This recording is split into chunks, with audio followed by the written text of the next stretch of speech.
Wow. Day 20. Genesis 20. Very... G20, we call it. G20, G20. Yeah. Yes.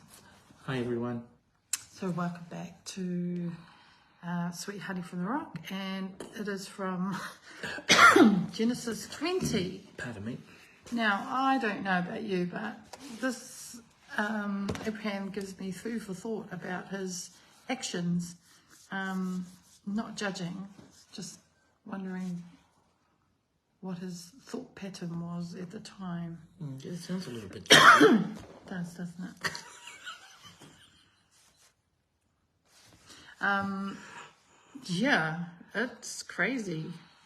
So Abimelech, King Abimelech, takes his Sarah.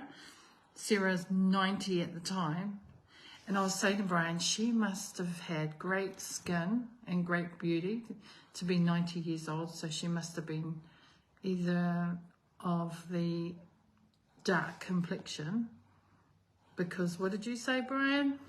Black don't crack. Yes, he said black don't crack. So I was imagining her Brown face is down. White is right. Oh, sorry. Face being, how would you say that? You know, her thing of beauty. You know, I mean, although King Abimelech must have been old himself, maybe. To me, I still say for a king to take a woman into his harem and at the age of 90, man, Sarah must have been one amazingly beautiful woman. But then again, you think about what were the beauty standards at that time. There could be a conversation. What are the beauty standards? But man, one beautiful woman. Yeah. So again, Abraham saying, okay, don't forget, wherever we go, just tell everybody you're my sister.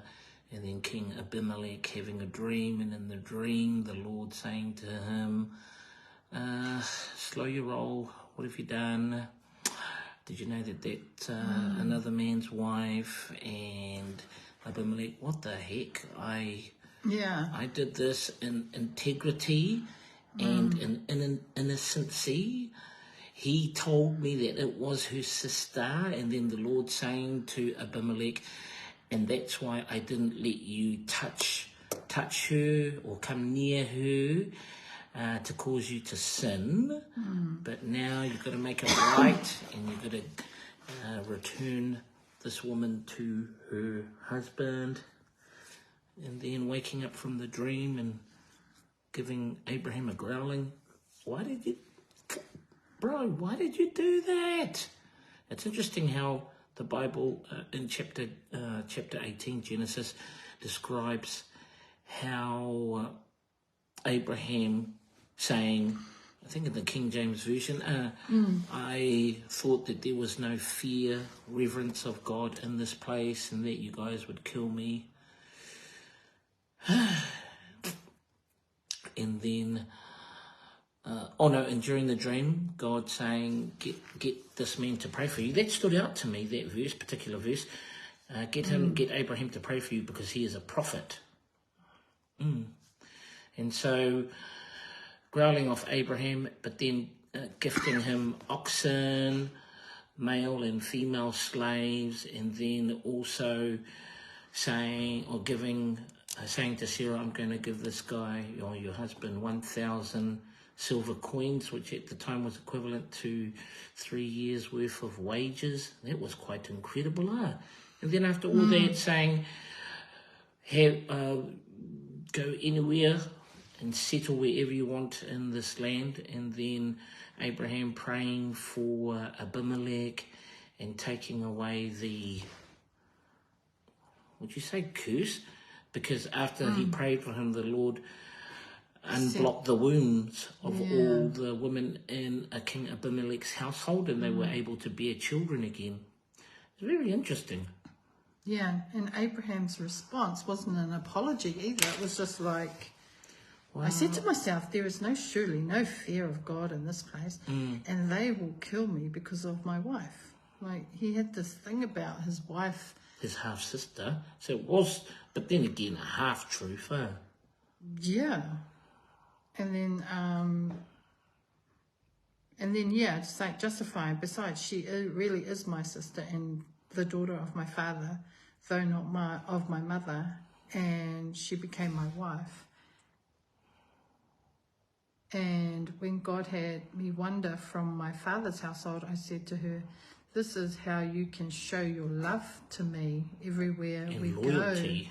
Say of me, he is my brother.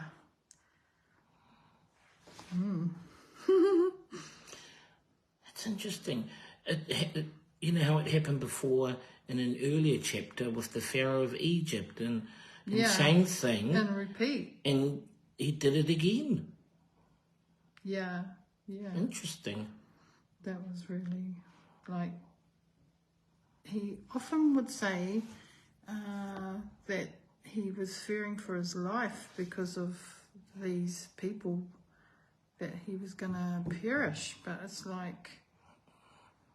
Does that mean that he didn't fully trust God? Yet God Because honoured him. God honoured him. And then,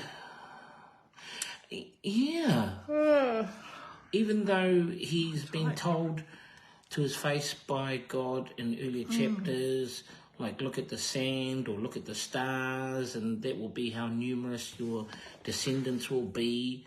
Can you imagine, like, the creator of the universe just talking to you like I'm talking to you now and saying those things? Man, I'll be like, what the heck? I would say my faith would definitely have gone up levels. Yeah. And it's interesting, the spelling of his name, Abimelech was spelled Abimelech, and there's the other Abimelech. Anglicised, Abimelech, and the meaning pretty cool, eh? My father is king. Wowsness. Yeah, so even what was it that Abraham saw on the king that he would have said to him, that's my sister? And is it just a pattern that he was stuck in, where he just repeated the pattern, and the blessing that came from repeating that blessing? Because he leaves with 1,000 pieces of silver for the way, he gives to Sarah, and then the other thing, the sheep, cattle, and 1,000 pieces of silver to oxen, Sarah. slaves, male and female. Yeah. It's interesting that the king did no wrong, if you think about it, and yet he still blessed. He said to God, I'm blameless, like, I took and God from did what agree. he said. But was it a lesson for Abimelech as well? Like, whatever you see, you don't always have to necessarily have. I think also because having the fear or reverence of God and knowing that God's hand was upon Abraham and Sarah, blessing them. Yeah. Or maybe it wasn't included in this chapter that God commanded him, apart from that, also bless them. Yeah. So that was our revelation this morning from our reading. We actually didn't read together this morning, which was our first. But we came together and just compared. Well, I compared. And I asked Brian, could you please find this? And he didn't want to at first. But then I was like, you already had, he goes, I filled my book. And I was like, because you were home, I went out and got some stuff. It sounds a bit like the Auckland Transport bus I catch every day, number 36 from Mangere to Manukau, and running over a dog or something. What? I feel like the dog that's been run over by the bus. I don't know why that needed to be brought up, but you felt. I don't know. You bring up stuff all the time, so why is it? Oh, okay. Yeah. I felt a little bit dishonourable, but okay. Yeah, but even that, like I was saying, man, today if your husband asked you show me your loyalty by doing this one thing, would we be crazy enough? Or it's just a different time or different attitude. I don't know. I don't think God would require us to do something like that. He never questioned Abraham's motives, like doing the things that he was doing. It's like, I don't know I how don't many see that. royal families around the world have harems these days. Maybe in Saudi Arabia. But anyway, my Saturday morning I had a Zoom with my coach, and it was really great message about operating as a king in King's affairs, like your business, how you are, and about how things shouldn't affect you emotionally when it comes to the King's affairs. And then operating in the spiritual side, which is like the priestly side, where you're able to, operate as, a son of the king. And how our priestly side is really good, but we have an imbalance with operating as a king, because we are still on that, what that looks like, and mastering things of sorts, like lots of different sorts. And then we did prophetic words over our group, words that haven't come to pass. And that was amazing, because some had some amazing words that hadn't come to pass that some of us in the group could say, what God was showing them. So there is a lot of things happening in our world that, like to maintain yourself as a Jesus follower. Are we looking at our priestly operating system and having a balance of what that looks like to operate as a king? So recently, I think one of the important topics that me and Brian had been journeying is to operate as a king, we have to get our businesses in order. So that was and from that, we can launch things because we've mastered some habits, like leaving money in the account for taxes and stuff like that. So that was a really awesome call where I learned lots. And when Berta was sharing around priestly, kingly operations, the character that came to mind straight away for me was King David, because he operated at times as king and as a priest, and he was comfortable in both roles. Yeah. So there's a lot of key things, and I look at Abraham and his life. How did he operate in the kingly and the priestly at the same time? Why, he didn't have to apologize for his actions, or I just find it overwhelming to think about how back then,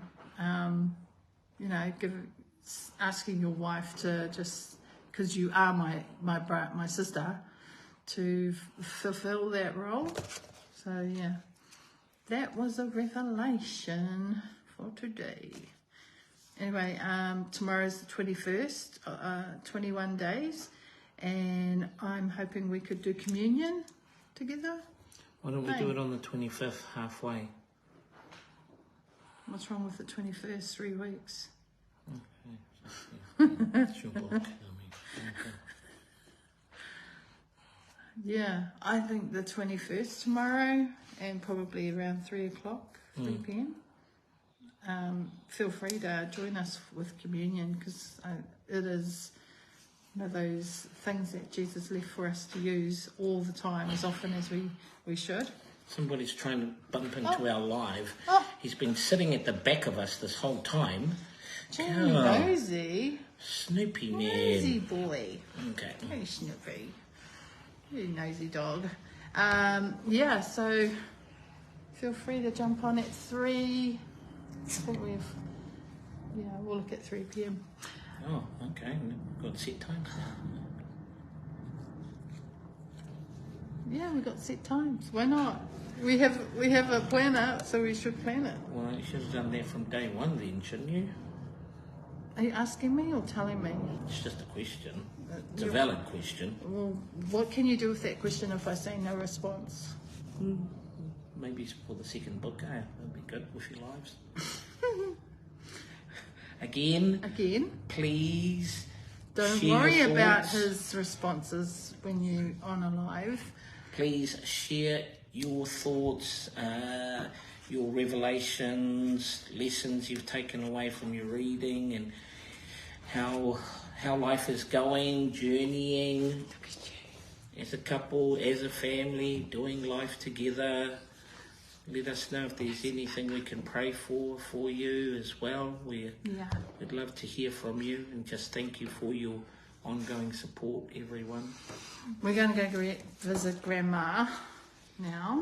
And then I might take her out, even though she's been a bit mean on this call, to get a late birthday present, but we'll see. Why do you tell the world that? I've been a bit mean to you. The spending limit was around $1,000. It's gone down to $10 now. So just be careful how you end this call. Yeah. Are you being Abraham at the moment? Sister? Sister. Don't do that, sister. Yeah, we used to say some funny stuff about, we're We? brother and sister in the Lord, and hey, sister. Hey, bro. Well, we are. We are, yeah. Because the word says that when we go to heaven, there will be no husbands and wives. We'll all be brothers and sisters. But that's in heaven. That's in heaven. Yeah. For now, we can be husband and wife. Oh, dear me. Yeah. So action your goals, people, and get them done. Reading and journal. Mine's very. I just write rules. Brian's is all nice and straight and Uniformed. Pardon me. So uniformed. Whereas mine is just my notes, how I operate, my operating systems. But yeah, have a blessed day, and we'll catch you tomorrow at 3. Go out and change the world.